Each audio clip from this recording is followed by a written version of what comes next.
വാട്സപ്പിലൂടെ ബന്ധുക്കൾക്കും സുഹൃത്തുക്കൾക്കും നിങ്ങളുടെ യൂട്യൂബ് വീഡിയോ അയച്ചു കൊടുത്തിട്ടും ഇതര സോഷ്യൽ മീഡിയ പ്ലാറ്റ്ഫോമുകളിലൂടെ നിങ്ങളുടെ യൂട്യൂബ് ലിങ്ക് ഷെയർ ചെയ്തിട്ടും നിങ്ങൾക്കല്പം വ്യൂ കിട്ടുന്നു എന്നല്ലാതെ കമൻറ്റോ ലൈക്കോ സബ്സ്ക്രൈബറോ കിട്ടുന്നില്ലേ?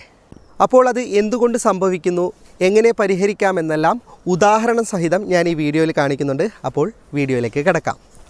ആദ്യമേ ഓർമ്മപ്പെടുത്തുന്നു, വീഡിയോന് കൂടുതൽ കാഴ്ചക്കാരെ കിട്ടാനുള്ള ഒരു മാർഗ്ഗമല്ല ഞാൻ ഈ വീഡിയോയിൽ കാണിച്ചു തരുന്നത്. എത്രയൊക്കെ കഷ്ടപ്പെട്ട് ഷെയർ ചെയ്തിട്ടും അതിന് ലൈക്കും കമൻറ്റും സബ്സ്ക്രൈബേഴ്സും ഒന്നും ലഭിക്കുന്നില്ലെങ്കിൽ അത് നിങ്ങൾ വീഡിയോ അപ്ലോഡ് ചെയ്യുന്നതിൻ്റെ കുഴപ്പമാണ്. അപ്പോൾ അത് എങ്ങനെ പരിഹരിക്കാം, എങ്ങനെ കൂടുതൽ കമൻറ്റും ലൈക്കും സബ്സ്ക്രൈബേഴ്സും ഒക്കെ നമുക്കുണ്ടാക്കാം എന്നുള്ള കാര്യങ്ങളൊക്കെയാണ് ഇന്നത്തെ വീഡിയോയിൽ പറയുന്നത്. ഉദാഹരണത്തിനായി ഫാറ്റ ടെക്കിലെ തന്നെ ഒരു വീഡിയോ ഞാൻ ഷെയർ ചെയ്ത് കാണിച്ചു തരാം. നിങ്ങൾ സാധാരണ ഡയറക്റ്റ് വാട്സപ്പിലേക്ക് ഷെയർ ചെയ്യുന്നത് പോലെ, അല്ലെങ്കിൽ ലിങ്ക് കോപ്പി ചെയ്തിട്ട് എവിടെയെങ്കിലും പേസ്റ്റ് ചെയ്യുമല്ലോ, ആ ഘട്ടത്തിലൊക്കെ ഇതിപ്പോൾ ഫൈസൽ ഭായിയുടെ ചാറ്റാണ്, അതിലേക്ക് ഞാൻ ആ വീഡിയോ ഷെയർ ചെയ്തിട്ടുണ്ട്. അപ്പോൾ ഇതുപോലൊരു പ്രിവ്യൂ അടക്കമുള്ള ലിങ്കാണ് അവർക്ക് പോകുക. ഇപ്പോൾ നമ്മൾ അയച്ച ആളുണ്ടല്ലോ, ആ ആൾ ഈ പ്ലേ ബട്ടണിലേക്ക് ക്ലിക്ക് ചെയ്യുന്ന സമയത്ത് നിങ്ങൾക്ക് കാണാം അത് ഡയറക്റ്റ് പ്ലേ ആവുകയാണ്. അതായത് നമ്മുടെ യൂട്യൂബിലേക്ക് പോവുകയല്ല, ഡയറക്റ്റ് വാട്സപ്പിനകത്ത് നിന്ന് തന്നെ ഇതുപോലെ പ്ലേ ആകും. നമ്മൾ ആർക്ക് അയച്ചു കൊടുത്താലും എവിടെ അയച്ചു കൊടുത്താലും ഇതാണ് സ്ഥിതി. നമ്മുടെ യൂട്യൂബ് ചാനലിനകത്ത് ഇവരെത്താത്തത് കൊണ്ട് തന്നെ നമ്മുടെ ചാനലിൽ വന്ന് ലൈക്ക് ചെയ്യാനോ കമൻറ്റ് ചെയ്യാനോ അല്ലെങ്കിൽ ലൈക്ക് ചെയ്യാനോ ഒരു ഓപ്ഷനും ഇതിനകത്ത് ഇല്ല. ജസ്റ്റ് വാട്സപ്പിനകത്ത് നിന്ന് തന്നെ പ്ലേ ആകും. അപ്പോൾ ഇതിനെ തരണം ചെയ്യാനുള്ളൊരു ഓപ്ഷൻ നമ്മുടെ യൂട്യൂബിനകത്തുണ്ട്. അതാണ് ഞാൻ കാണിച്ചു തരുന്നത്. ഭൂരിഭാഗം ആൾക്കാരും യൂട്യൂബ് ആപ്ലിക്കേഷനകത്ത് നിന്നാണ് വീഡിയോ അപ്ലോഡ് ചെയ്യുന്നത്. അപ്പോൾ നിങ്ങൾ വീഡിയോ അപ്ലോഡ് ചെയ്ത് കഴിഞ്ഞാൽ ഈ YT സ്റ്റുഡിയോ ഉണ്ടല്ലോ നിങ്ങളുടെ ഫോണിലെ, ആ YT സ്റ്റുഡിയോ ഒന്ന് ഓപ്പൺ ചെയ്യുക. എന്നിട്ട് ഇവിടെ താഴെ നിങ്ങൾക്ക് കണ്ടൻറ്റ് എന്ന് പറയുന്ന ഒരു ഓപ്ഷൻ ഉണ്ടാവും. രണ്ടാമതായിട്ട് ആ ഓപ്ഷനിലേക്കൊന്ന് ക്ലിക്ക് ചെയ്യുക. അപ്പോൾ നിങ്ങൾക്ക് ഏറ്റവും മുകളിൽ വീഡിയോസിൻ്റെ വലതുഭാഗത്ത് വ്യൂ ഓൾ എന്ന് പറയുന്നൊരു ഓപ്ഷൻ കാണാം. ജസ്റ്റ് അതിലേക്കൊന്ന് നിങ്ങൾ ക്ലിക്ക് ചെയ്യുക. അപ്പോൾ നിങ്ങൾ ചാനലിൽ അപ്ലോഡ് ചെയ്തിട്ടുള്ള മുഴുവൻ വീഡിയോയും ഇതുപോലെ ലഭിക്കുമല്ലോ. ഇപ്പോൾ ഞാൻ ഷെയർ ചെയ്ത ഈ വീഡിയോ ആണ്. അതിൻ്റെ വലതുഭാഗത്തെ 3 ഡോട്ട്സ് ഞാൻ ക്ലിക്ക് ചെയ്യാണ്. ഇനി ഇവിടെ എഡിറ്റ് എന്ന് പറയുന്നൊരു ഓപ്ഷൻ നിങ്ങൾക്ക് കാണാം. ആ എഡിറ്റ് എന്ന ഓപ്ഷനിലേക്ക് നിങ്ങളൊന്ന് ക്ലിക്ക് ചെയ്യുക. അപ്പോൾ നിങ്ങൾക്ക് ഇതുപോലൊരു പേജാണ് ഓപ്പൺ ആയി കിട്ടുക.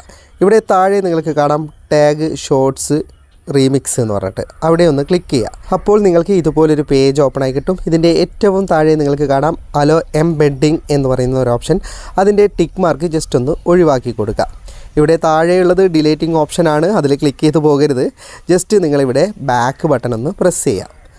അപ്പോൾ ഏറ്റവും മുകളിൽ നിങ്ങൾക്ക് സേവ് ചെയ്യേണ്ട ഓപ്ഷൻ ഉണ്ട്. ഇതുപോലെ തന്നെ സേവ് ചെയ്യണം, എങ്കിൽ മാത്രമേ അത് അതിൽ ആക്ടിവേറ്റ് ആവൂ. ഇനി സംശയം ഉണ്ടെങ്കിൽ ഒന്നും കൂടി എഡിറ്റ് എടുത്തിട്ട് ആ ടിക്ക് മാർക്ക് പോയിട്ടുണ്ടോ എന്ന് പരിശോധിക്കാം. ഞാനിതിപ്പോൾ വീണ്ടും ആ ഓപ്ഷനിലേക്ക് തന്നെ പോവുകയാണ്. ഓക്കെ, അതിൻ്റെ ടിക്ക് മാർക്ക് പോയിട്ടുണ്ട്. വീണ്ടും ഞാൻ എൻ്റെ യൂട്യൂബ് ചാനൽ ഓപ്പൺ ചെയ്യുകയാണ്. ഇനി അതേ വീഡിയോ തന്നെ ഫൈസൽ ഭായിക്ക് ഒന്നുകൂടി ഞാൻ ഷെയർ ചെയ്ത് കാണിച്ചു തരാം.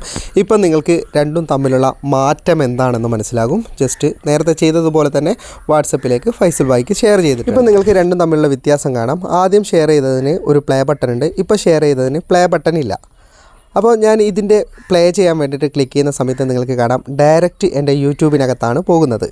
അതുകൊണ്ട് തന്നെ ഇനി ആർക്ക് ഞാൻ ലിങ്ക് ഷെയർ ചെയ്താലും അവർക്ക് എൻ്റെ ചാനൽ വന്നിട്ട് ലൈക്ക് ചെയ്യാം, ഷെയർ ചെയ്യാം, കമൻറ്റ് ചെയ്യാം, സബ്സ്ക്രൈബ് ചെയ്യാം, എല്ലാം ചെയ്യാൻ സാധിക്കുന്നതാണ്. ഇതുപോലെ YT സ്റ്റുഡിയോയിലേക്ക് പോയിട്ട് നിങ്ങൾ യൂട്യൂബിൽ അപ്ലോഡ് ചെയ്തിട്ടുള്ള പഴയതും പുതിയതുമായ എല്ലാ വീഡിയോയും എഡിറ്റ് ചെയ്തിട്ട് എംബെഡിങ് എന്ന് പറയുന്നതിൻ്റെ ടിക്ക് മാർക്ക് ഒഴിവാക്കി സേവ് ചെയ്യുകയാണെങ്കിൽ നിങ്ങൾ ആർക്ക് ഷെയർ ചെയ്താലും അവർക്ക് ആ പ്ലാറ്റ്ഫോമിൽ നിന്ന് പ്ലേ ചെയ്യാൻ സാധിക്കില്ല. ഡയറക്റ്റ് നിങ്ങളുടെ യൂട്യൂബിലേക്ക് വരുന്നത് കൊണ്ട് തന്നെ അവർക്ക് നിങ്ങളുടെ ചാനൽ സബ്സ്ക്രൈബ് ചെയ്യാനും ലൈക്ക് ചെയ്യാനും കമൻറ്റ് ചെയ്യാനും സാധ്യതകൾ ഏറെയാണ്.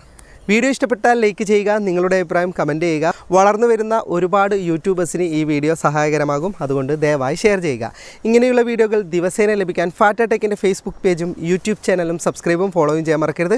അപ്പോൾ വീണ്ടും മറ്റൊരു വീഡിയോയുമായി ഞാൻ വരും. അതുവരേക്കും ഗുഡ് ബൈ.